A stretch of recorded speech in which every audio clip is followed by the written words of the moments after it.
Hey! Today we're going to talk about something serious. We're going to cover how so many newcomers to the business world just voluntarily hand over their best ideas to competitors, and they do it thinking they're completely safe. So picture this. You've got a brilliant product idea. You've spent your own money on the design, the schematics, maybe some unique packaging. You finally find a factory in China, and, being a savvy entrepreneur, before you send over any files, you proudly send them a standard non-disclosure agreement, an NDA. The factory signs it, you breathe a huge sigh of relief, and you go to sleep feeling secure. Well, here's the problem. You just made the most expensive mistake of your career. In China, a standard Western-style NDA it's basically just a piece of paper. It is almost completely useless. So let's break down exactly why that is, and more importantly, how you can protect your business like a pro.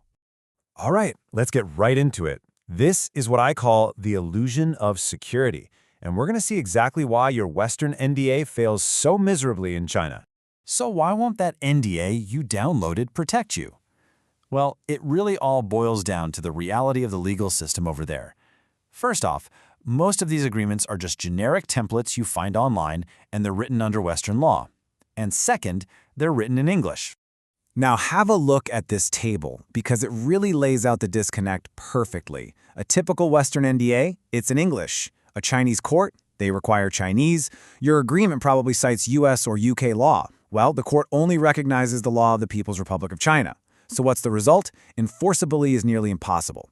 Just imagine it for a second. Your supplier steals your design, you march into a Chinese court with your English language contract that references, say, Delaware state law. The judge? They likely won't even entertain the case. So here's the crucial takeaway. A Western NDA is not a legal shield in China. It's nothing more than a psychological barrier. Sure, it might scare off a really small, inexperienced contractor, but any serious factory knows perfectly well that document has no real legal authority over them whatsoever. So if the standard NDA is basically useless, what's the solution? Well, that's where the NN agreement comes in. You can think of it as the real Great Wall for your intellectual property, a legal solution that's actually built for China.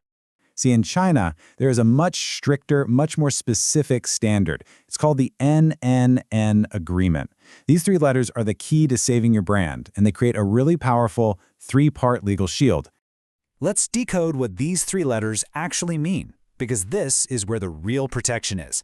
First up, non-disclosure. This is the part everybody knows, right? The factory can't share your designs. Simple. But the next two, these are the ones that actually save businesses. The second N is for non-use. This is absolutely critical. It forbids the factory from using your idea to make the product for themselves. Without this, they could keep your secret safe while an almost identical product just rolls off their assembly line for their own brand.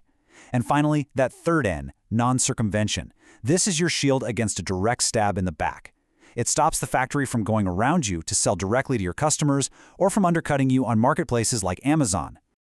Okay, so now we know what an NNN is. Let's dig into the legal power behind it and see how it goes from being a paper tiger to a real legal force to be reckoned with. So, what gives an NNN its teeth? Take a look at this. A proper agreement is written in both English and Chinese, but it explicitly states that Chinese is the governing language. It's drafted under PRC law, and it names a specific Chinese court for any disputes. But here's the real game changer. It includes a clear, predefined penalty, a specific amount of money for any violation. This is so important because Chinese courts are built for efficiency. When they see a clear contract, in their own language, with damages that have already been agreed upon, they can act swiftly and decisively. So let's just put them side by side to make it super clear.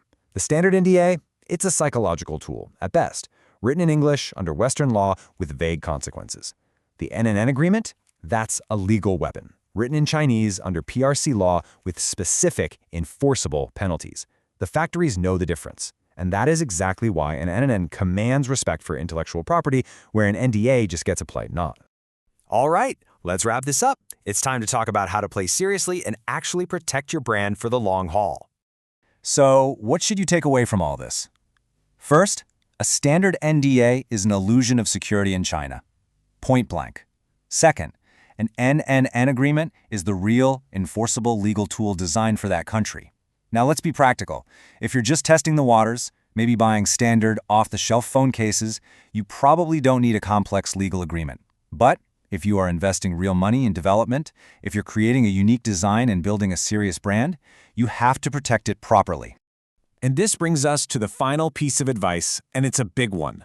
Please, do not try to save a little money on lawyers at the beginning, only to risk losing your entire business down the road. It is just not worth it. So I'll leave you with this question to think about. Is your brand worth real protection?